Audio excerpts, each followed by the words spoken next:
That's a good sign. What is up, people? How's it going? It's your resident boy, I guess boy, izlogic.business.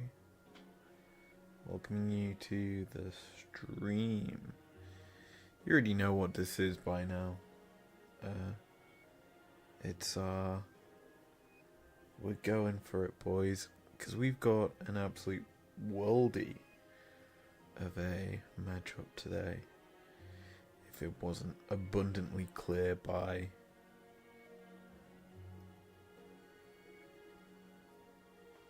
our matchup that's currently the thumbnail.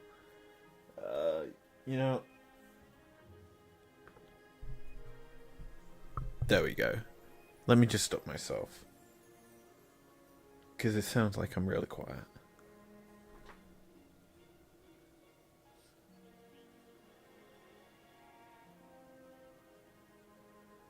Yeah, I'm just currently getting all the audio stuff ready.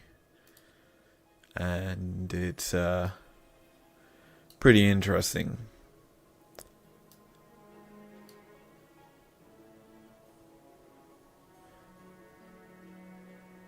So yeah, I've got myself on my phone.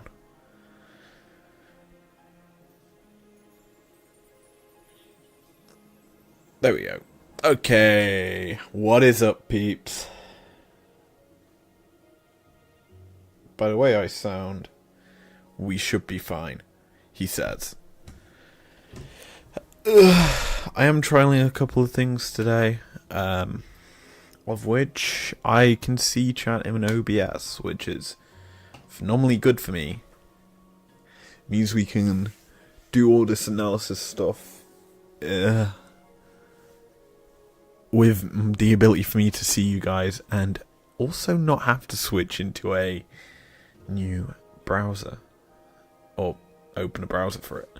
But there is one thing that I want to mention before we get into the video or the breakdown stuff, the VOD review. There's a video I've got in the works for the channel. It'll be coming out soon, he says. And when I say soon, I mean like in the next couple of weeks, because I've got time in them few bits of time.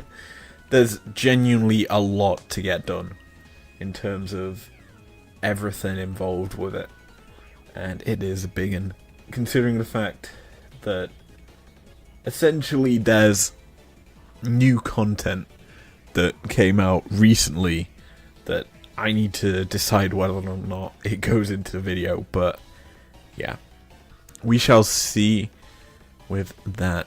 Anyway, it's a chill day, it's a Tuesday. If you've been to one of my streams before, welcome back. If you haven't, then simply put, what is going to happen is we're going to be breaking down a game between Mad and K Corp. And Tuesdays are my cycle days, so I am knackered. So coming back on a Tuesday for stream number 1 of 2024 is a bit more painful. What I will say is there will be possibly more streams over the next few days. I've got bits and pieces to obviously do. If I need to do the last bit of content for the thing, it will be done live. I'm just looking at my laptop for some things, because I'm also working on bits on there. And yeah, that's how I recorded a lot of the new content. But this is technically the first time I get to sit back, relax, talk to you guys properly, instead of in a update scenario or in the versus video, the predictions. I can kind of just sit here and talk, because I don't typically get to do that. So I'm also going to do that real quick. Essentially, at the moment, I'm kind of just recovering. Obviously, I went away to Norway for December, so coming back January, I'm kind of all over the place with everything. And it's like, I've been productive because I did a lot of the, sorry, I'm popping the drink open. But I did most of the brand redesign at the end of December into early January. Well, the launch was the 2nd, so mostly end of December. But I had planned it. I've planned it for a long time. I semi-soft launched it halfway through last year. And that was the base look for the logo. And that was in concept form. Then it slowly evolved over time into what it is now. To be honest, the logo itself and all that stuff that's gone into it, the process behind it's actually helped me develop new skills in animation, which is phenomenal. Don't know why I'm doing this now. This is kind of my February 13th sort of video. Anyway, let's get into today's breakdown. I've rambled on enough. Game. Yeah, you can tell a lot of my stuff has broken since the last time we did one of these. So I'm actually gonna... Wow.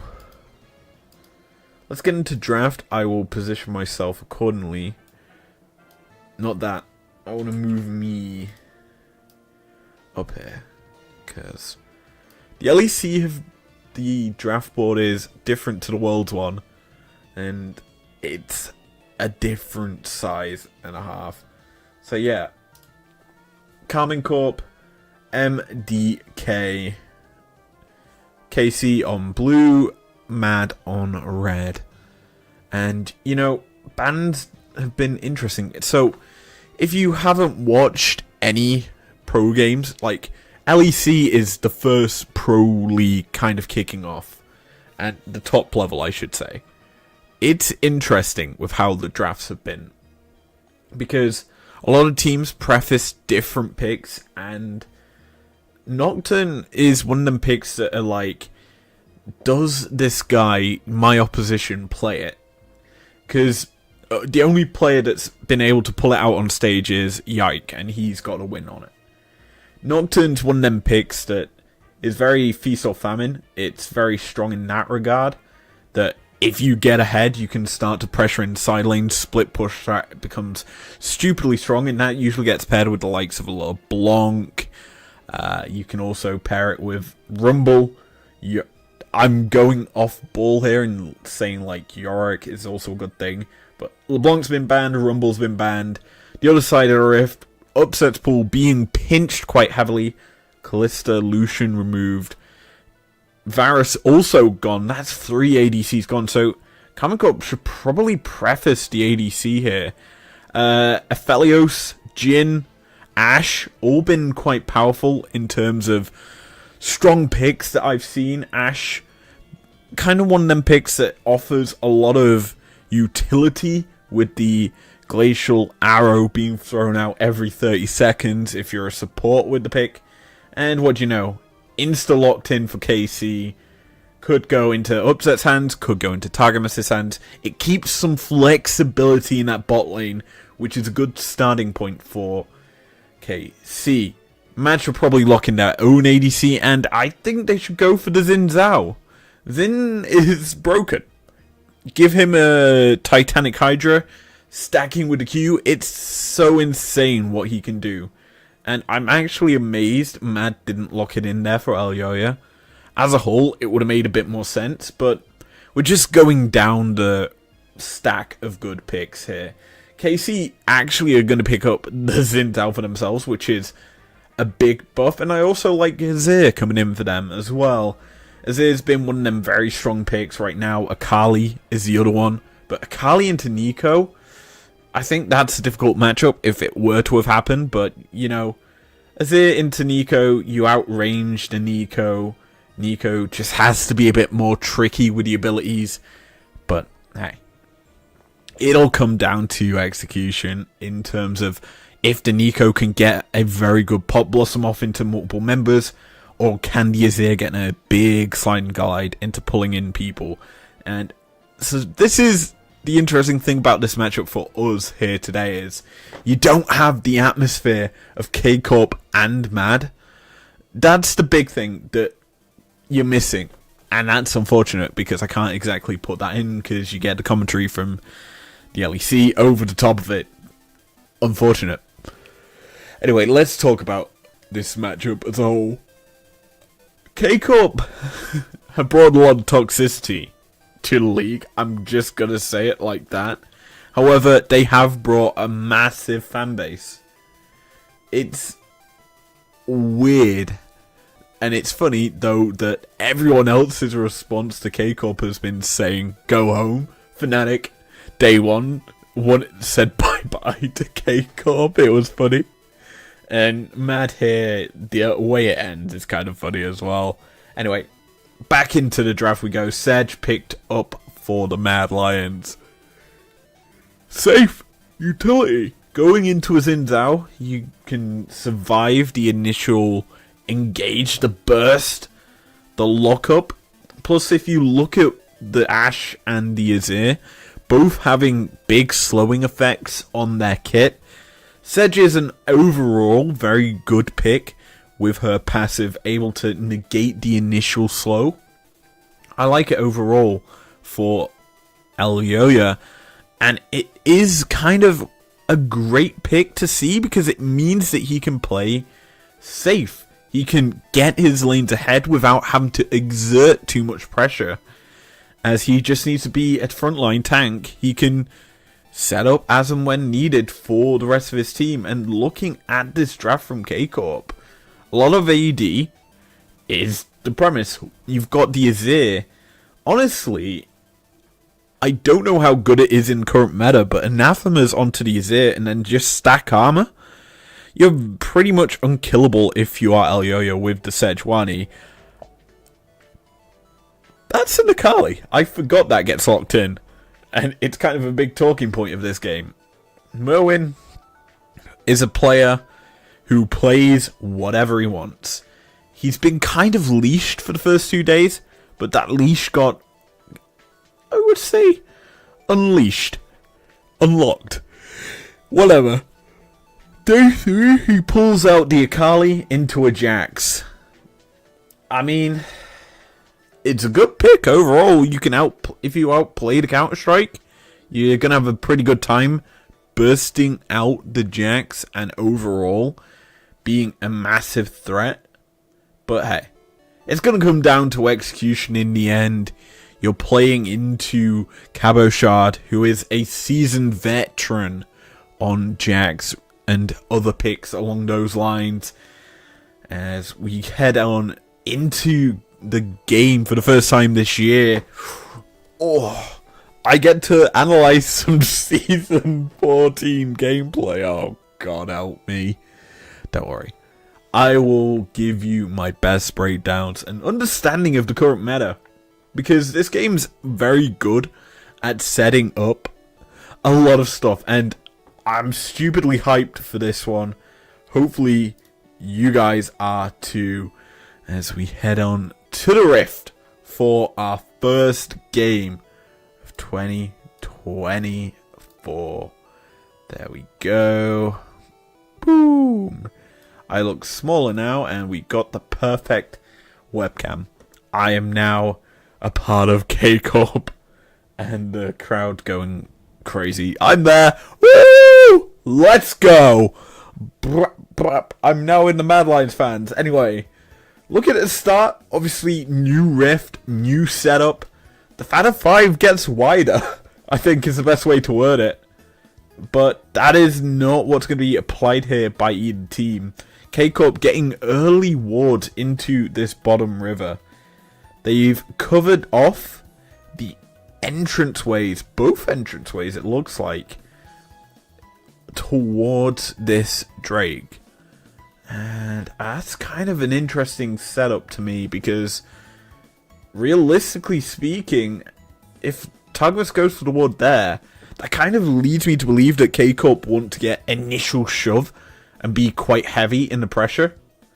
However, Super and Alvaro, both wards, going to kind of protect and stop that sort of position.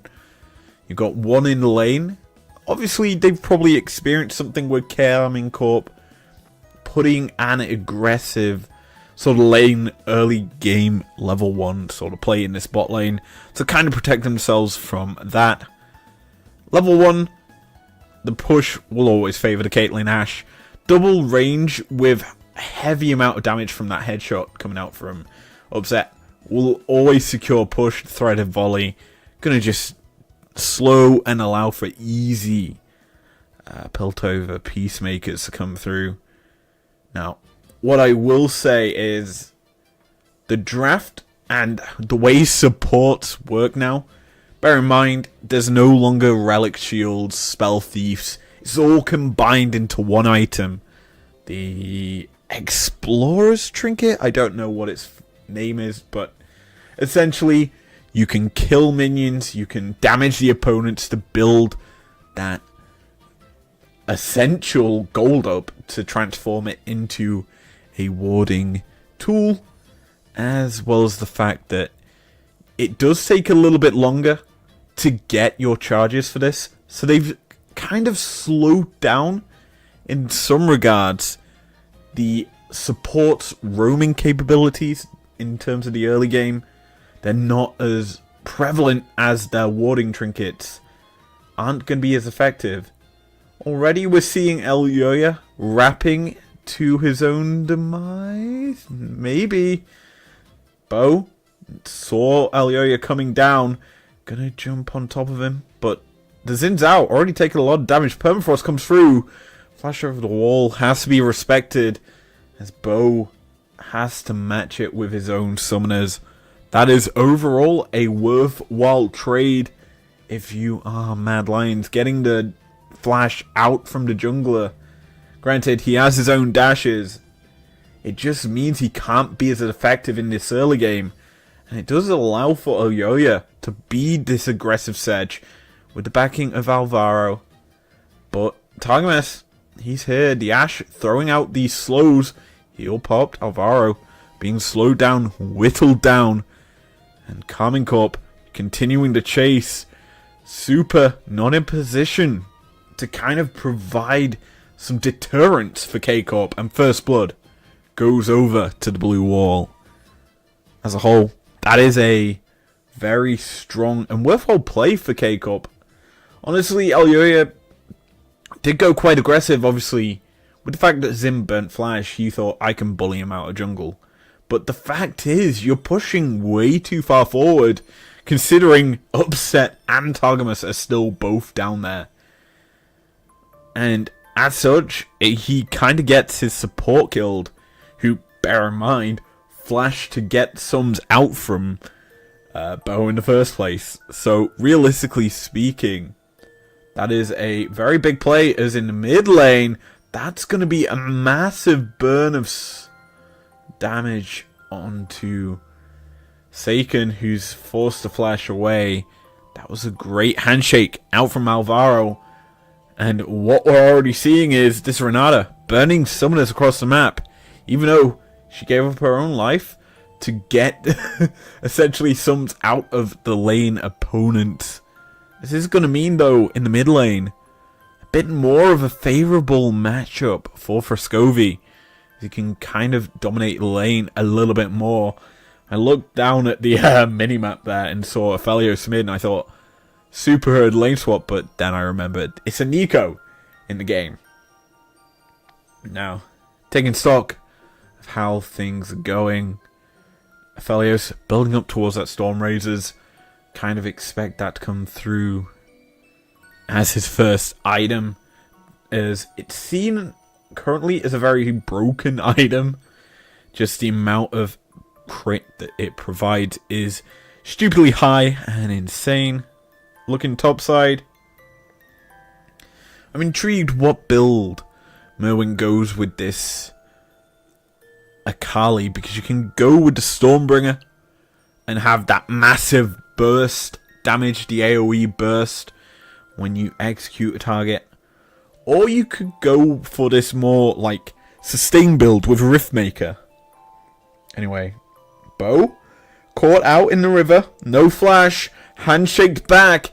I'm gonna be gifted over to Super. First kill over to MDK there. As in the top side, a solo bolo for Merwin.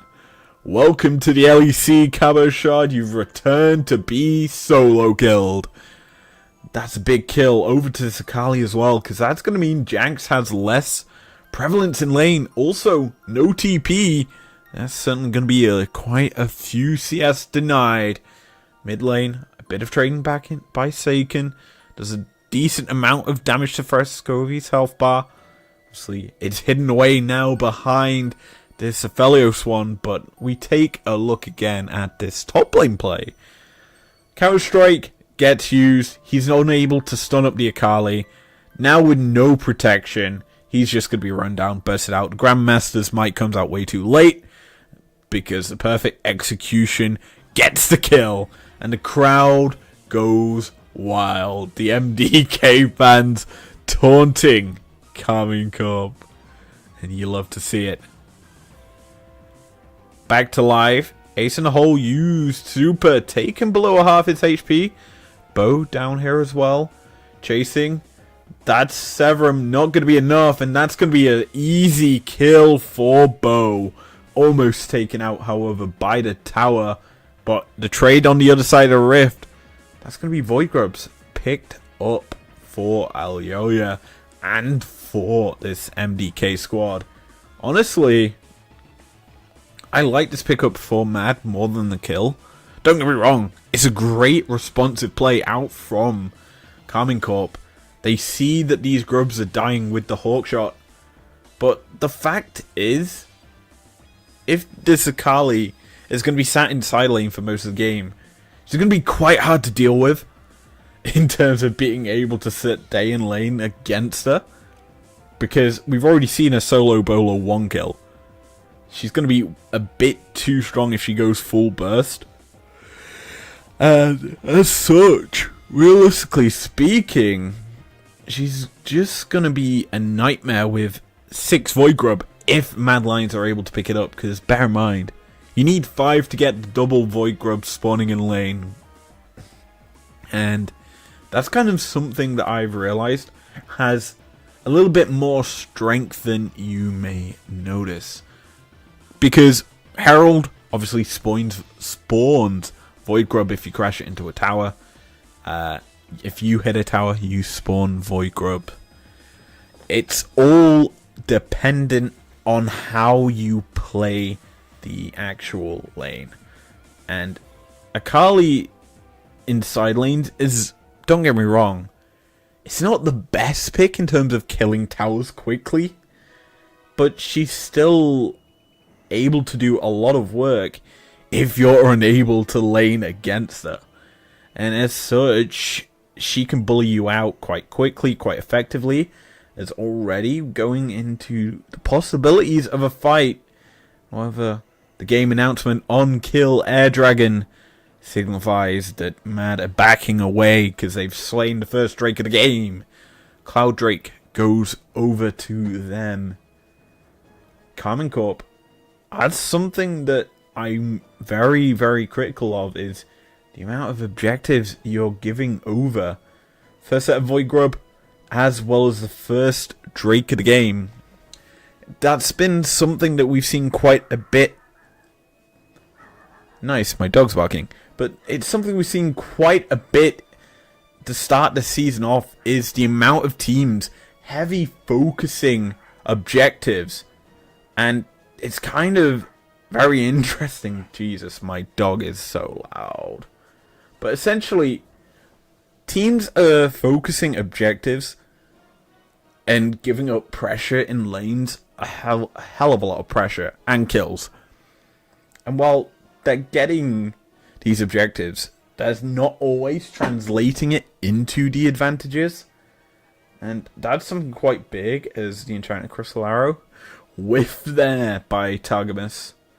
But essentially, what I want to see is teams pressure the opponents with their objectives, as Alioya taking quite a hefty bit of damage, trying to just clear the vision down the spot lane.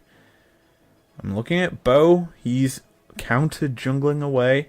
Obviously, that's kind of huge, to say the least. But MDK trying to get some pressure down. They push Karmine Corp below the tower, and what do you know? Merwin, he spots Bo, who's just been and cleared out the entire top side jungle. That's gonna alert Alioya actually as to where he is able to go. Obviously, he'll probably see his red buff is spawning very soon. But also the fact that Alioya's path right here is probably going to be Void Grubs or a play top into red buff, then wrap around bot. Because Drake will be spawning about the same time as the next thing. Now, looking at the map, Bo's bot side. So, Karmine Corp giving up both sets of Void Grub, which is, there's a bit, I'd say, worrying, considering the fact that essentially Merwin's been left alone in the bot lane, untested in his lane, but bot lane, Super jumped on once again, Bo getting another kill onto the enemy ADC. That's a big play for him. But once again, you have to think about it this way. Karmine Corp are taking things and making a play on the other side of the rift from where they're losing pressure. Anyway, top side, dive coming out from Madlions. Alioya taken low, and the turret executes off Merwin there. That was actually a really, I'd say, worthwhile play for Karmine Corp. As, Super may have pushed his luck once more, trying to return back to the lane, but KC take the first tower of the game. Ace and Hole going to be tanked up there, but here is the Nico. The Pop Blossom secures the shutdown, and Bo's constant pressure has been finally punished as a TP top. Merwin and Alioya hunting Forsaken, but are unable to get to him as the vision placed already by the KC mid laner is going to deny any form of play onto him. We watch this dive again. Essentially, it looks quite clean. They bait out, wait for the counter-strike to go down, but the fact is, once Forsaken arrives, he just doesn't get the perfect execution off in time to kind of secure the kill. And that's kind of the important thing there, because he does kill him off with the perfect execution. It's the last tick of it that does manage to do it, but it's the fact that it comes out a bit too late, because he kind of baits himself. But obviously, Forsaken could have obviously slid and glid to protect and get the guaranteed kill. So, realistically speaking, that was always going to be a 1-for-1 trade.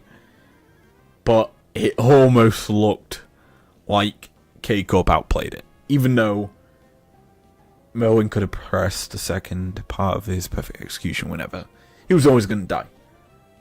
It was just lucky it wasn't a 2-for-1.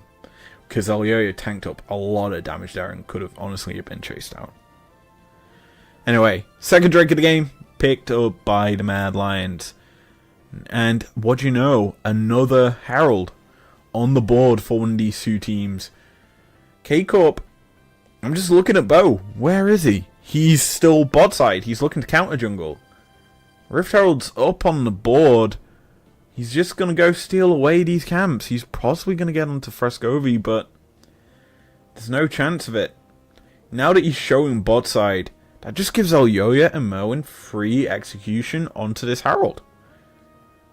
Simple as that. It's just, objective control is stupidly easy for Mad.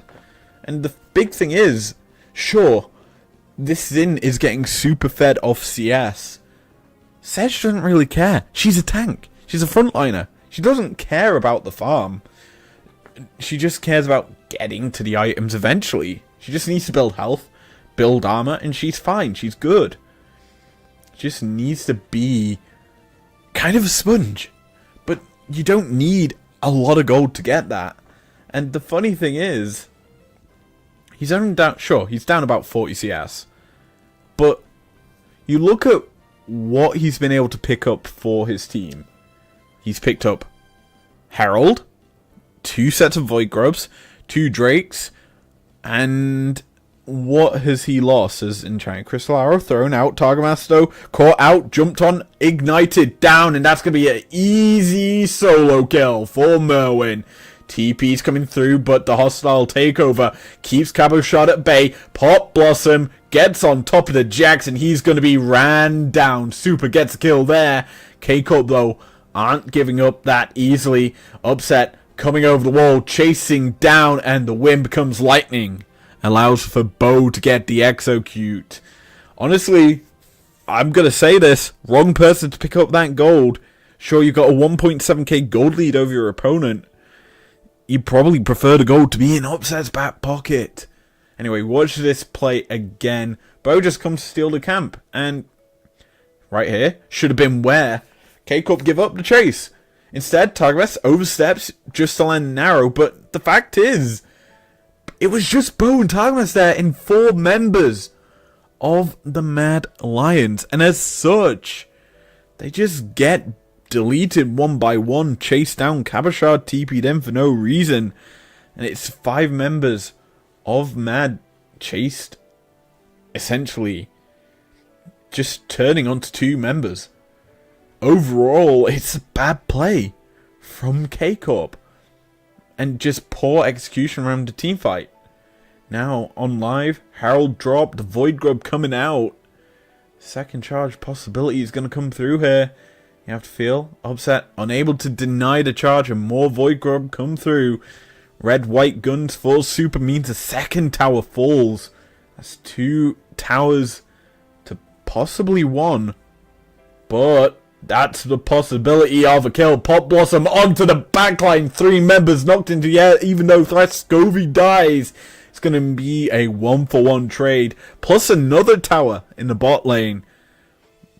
It will finally be traded. That's 3 towers for 1. Overall, worthwhile for the Mad Lions. They get a kill and 3 towers. That is worth it. Now a minute away from Infernal Drake #1 in the game. Sole point, if the Mad Lions get it. And we take a look at this replay. Simply put, it's just an overstep. A great use of the E from Nico into a Pop Blossom. Into the air goes all of K-Corp. It's a good turn onto Frescovi to kill off the Nico. Bo, though, gets paid. And you have 2 carries there that benefit more from that gold. As a whole, I would have to say, just an overall, it's unfortunate. And the worrying thing is, K-Corp still have a gold lead. They're behind in kills, behind in objectives, and yet the gold is in their favour. And you kind of have to look at the CS for that. And the turret plates in the early game. Because Caitlyn and Ash were free firing onto that tower. Top side, Merwin going to be slid and glid under the tower. Not going to use his perfect execution. And because of that, he gets executed. That is a misplay if I've ever seen it. Could have honestly have used the R through Saken there. E'd further away. And then R2'd to get out of that. That's overall a misplay by the Akali. Anyway, with that kill onto Merwin, it doesn't allow for Bo to finally get an objective for himself. As the Infernal Drake goes over to K-Corp. Now, we take stock of items. 2 items going on to Nevermind. We watch this play again. I mean, I've already explained it. Essentially, slide and glide over the wall. You Q there. No, you E back, sorry. And then you are through Saken. Because if we go back, I'm actually going to break this down correctly. So, So he shrouds. He E's there. Onto the minion. You are through Seiken. I mean, I'm looking at it and it looks close. Like you could double R. But I'm pretty sure it may be close. I would still have preferred him to try with the perfect execution. It would have probably have come up by now. I'm looking at Seiken's ultimate. It's just coming back off cooldown. So yeah, you probably would have had this perfect execution yet again. There's no point in not trying it. And you don't give over any infernal cinders on the rift over to Seiken. You also don't give any gold over to the Cesare, who's now sat with a 1.9 gold lead. And you do kind of negate some of the gold. Anyway, back on live, Merwin setting up a flank for himself. Baron on the table, super showing mid. They're going to be spotting out Alyoya, hiding, looking for a play. We're just waiting. K-Corp realizing Merwin's not showing. They spot him out with that blue trinket. That's overall good map presence or knowledge from K-Corp to understand that the possibilities of an Akali flank is prevalent. And now we can actually take a look at all the items picked up. 2 items, mostly across Mad Alliance. It's definitely 2 for Calming Corp, except in that top lane. Jax has been bullied quite heavily, to say least. Only got the 1. And he looks to be building up X Drinker there to kind of negate, or more Malmortius, he has the Hex Drinker in his inventory. But yeah, he's looking to kind of negate the effectiveness of Merwin inside, so he can match him on the objective. Enchanted Crystal Arrow thrown out once again by Targamas. He isn't hitting him, and the one he hit, he gets killed for it. Kind of funny, but yeah. It is interesting to see the amount of arrows being thrown out, but that's because Ashe can throw them out on cooldown. Let's be honest, it's like the Caitlyn ult. You throw it out on cooldown. You don't really care. And you do work as Seiken makes it himself, well, makes his way back to base. Almost got his death cap there. The 40% magic damage or AP buff. I forget what the name of it, but essentially it's not 35 anymore, it's 40% AP. It's a big buff. K-Corp, unaware that this Baron, well, they have an inkling because they're beelining towards it. It is the Hunter Baron, and they're looking, trying to get onto it. Merwin forced away, Counter-Strike use into a 1v1, goes in the bot lane, but topside super gets a shutdown. Seiken killed off. Now looking for more kills as the Moonlight Vigil gets thrown out. Merwin gets the execute. The bailout will not keep him alive, and upset. He gets himself a kill, but Calming Corp, you have lost it all. You have to feel low health bars across all members. However, Mad aren't going to press the advantage. They're not going to go for the Baron just yet. Instead, we get to watch this replay again. And yeah, it gets low. They take it incredibly low, below 5.5 HP. Bot side, it's just timing. Waiting for the Counter-Strike to go away. Whereas the top side, it's just a great hostile takeover. Seiken and Bo forced to take that one for themselves. And when you're isolated like that as an Azir, you just get ran down and killed. It's pretty clean overall from the Mad Lions. And Calming Corp just overextend trying to keep Mad off the Baron. As simple as that. You don't go in. You have to try and flip it in that situation, because situations like that where if you cluster up you just get deleted with the hostile takeover. Anyway, Scuttle Crab deleted there by K-Corp. They turn onto the Baron this time. Mad, quick, ready to respond. Cabochard on the flank, but he isn't going to be needed. Instead, Seiken has caught out Merwin.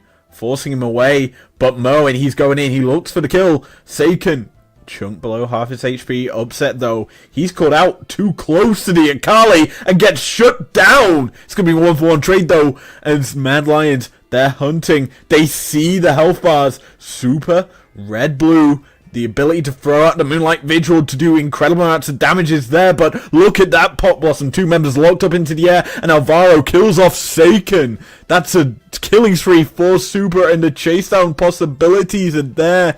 Red, white, do not fight. He shedded that blue gun, and that means that Madlions win out that play and get themselves the Baron to boot. No jungle as well for K-Corp, so you have to feel this Infernal Drake Soul Point will be picked up by the Madlions, and we watch this fight once more. Seiken, he's doing the right thing, he's caught out Merwin, but look how quickly it turns around. Seiken gets traded heavily into, and Merwin's just sustaining. He has so much burst, he dodges the Piltover Peacemaker and gets the kill. It's stupidly clean. Now on the bottom half of the fight, keep your eyes on for Scovy. As Sedge goes forward, it opens up the backline, but that burst is quite insane by the Zinstall. Anyway, back to live.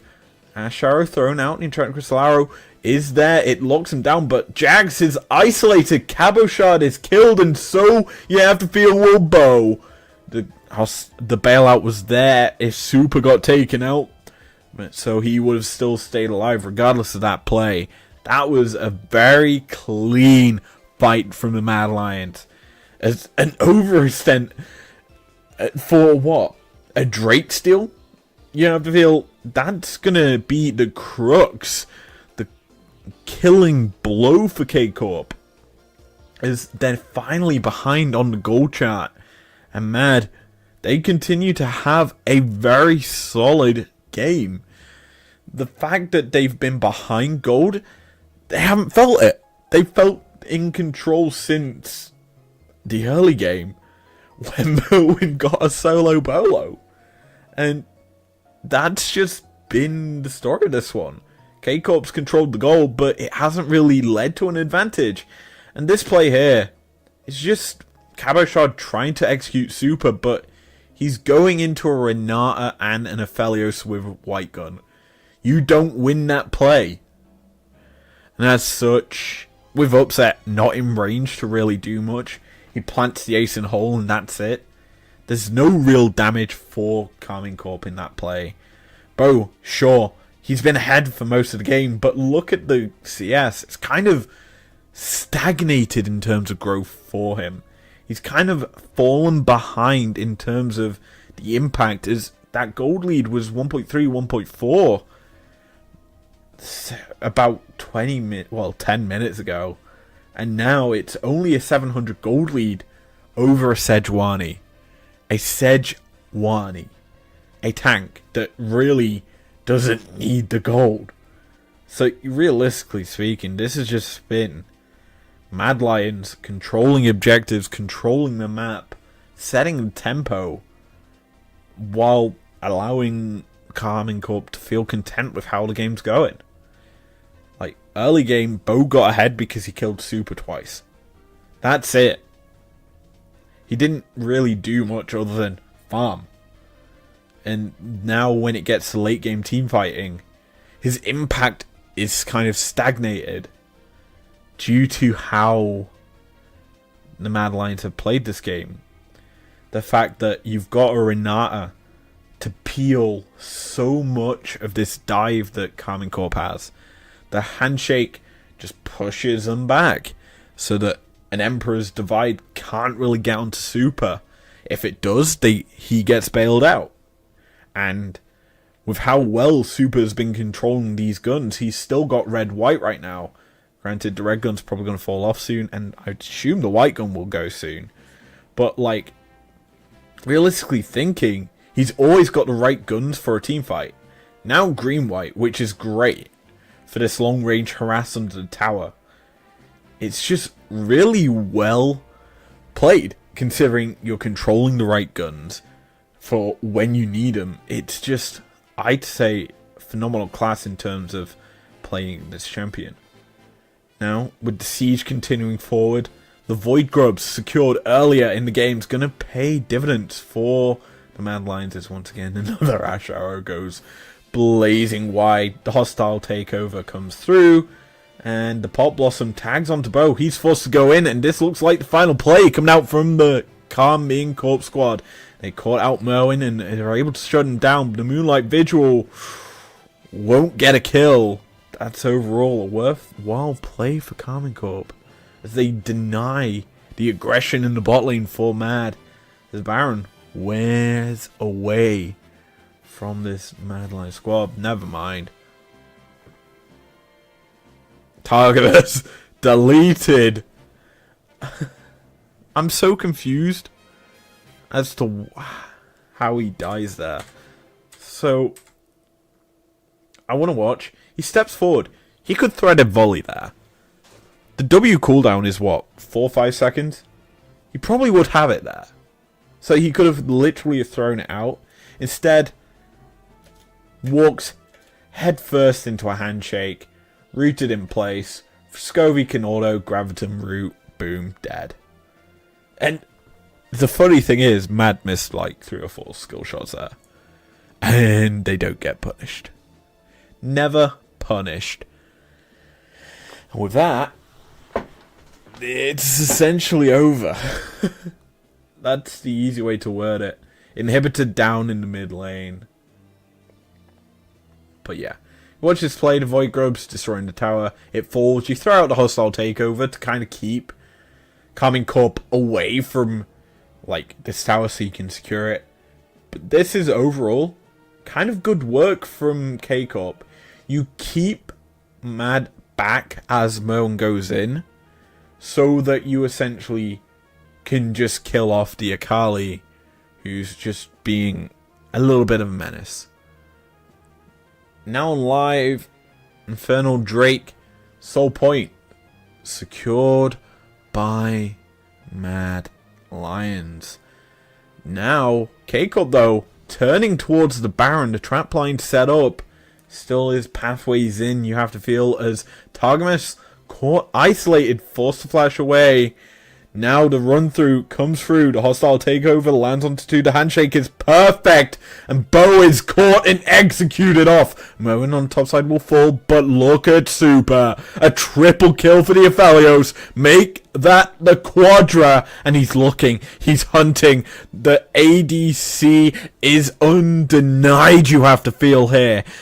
Targamas, he's been sloppy this game, and he will be the sloppy food for the pentakill as Super secures them all. A massive play for the rookie ADC as he gets himself the big 5 kills. And you have to feel the game on top of it. Mad dominate this game and defeat Carmine Corp in the Spain versus France matchup. What a game. Honestly, what a game. Going to the start of it, and you look at the drafts as a whole, I was worried for Mad. You gave over Ash, you gave over Zin and a Azir, but they just really couldn't get into the backside. And that kind of comes down to the testament of, and that's what I mean, it's so funny that the cast didn't pick up on it. They were too busy into their monologue. But like, the fact that they just shushed the Carmine Corp fans. Even the players are getting in on the Carmine Corp, hey. You gotta love it. You gotta love it. Anyway, I'm gonna go back to here. This one. What a game. And to be honest, you don't really need to know anything about new items. You just need to understand the play style from the two teams. Bo I criticize Bo a lot. I'm gonna have to criticize him for this game, and the reason I criticize him is not the fact that he got himself an advantage, which he did a good job in doing. He out CS the Sedge and stole away quite a lot of camps. He did give over a lot of objectives in the early game for that, though. But the big issue I had was he stole way too many kills. That's my issue. There was a lot of opportunities for Upset to get paid quite heavily in that game. There was like 3 or 4 kills that was secured by Bo that realistically he shouldn't have got. And I wanted to see the that. Upset went 3-1-5, which is okay. But you look at the itemization difference. He was a full item behind the Aphelios. A 1.4k lead to Super. If he was able to have got them a few kills, maybe, just maybe, he would have evened out that lead, you know? That's just my thought. My honest thoughts on this game. I'm actually going to go to GOL because I want to look at the goal graph for this one. First time this year we're using GOL. Go to there. Hi. So here it is. LCO started. Nice.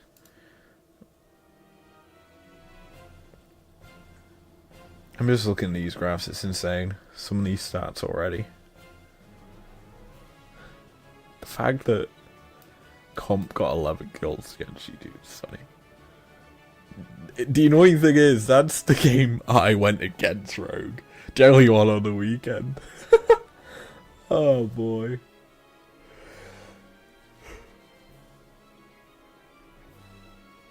So let's have a look see.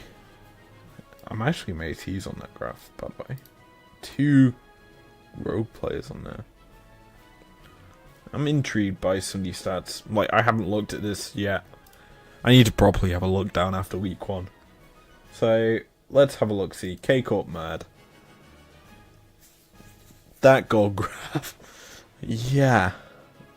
Look at that for stats. It's just a fact. You see all the objectives that go over to K-Corp in the early game. It's 3... It's annoying they don't have Void Grub on there. But you've got the 2 sets of Void Grub. You've got 2 Drakes and a Rift Herald before any any objectives go over to K-Corp. Sure, they get first kill, first turret. But you're expected to get first turret with Caitlyn. The first blood was picked up by Bo, which is not good. But, I mean, look at that graph.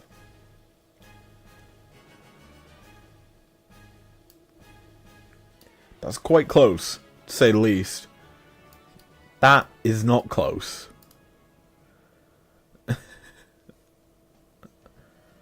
I'm worried. Like, looking at it, it's just like... Upset didn't perform badly that game. Sure, it was quite quiet, but that was expected. It's just insane to me to look at that graph and think that had kills gone over to Upset in the early game, would we have had that sort of full Super performance? Because bear in mind, Super got punished quite heavily in the early game. And yet, he was still able to go 11-2.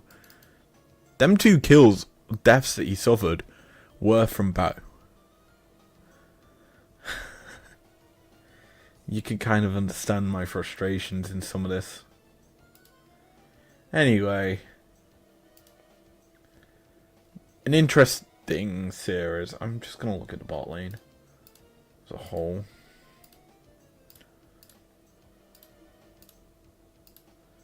Yeah. That graph would have been a lot better had the kills gone over to Upset. If we just bring in jungle.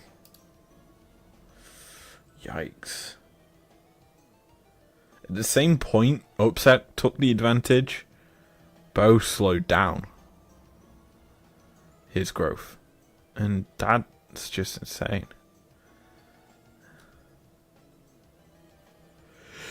Anyway, I'm off to bed and to also wash, because I need to. I did the stream soon as I got home, so there's that. Regardless, thank you very much for joining me tonight. The first of many this year. I hope you enjoyed it. Leave a like down below. Subscribe if you're new around here if you want to. And I'll see you guys possibly sometime this week. You'll definitely see me for predictions. That'll be done Friday, as always.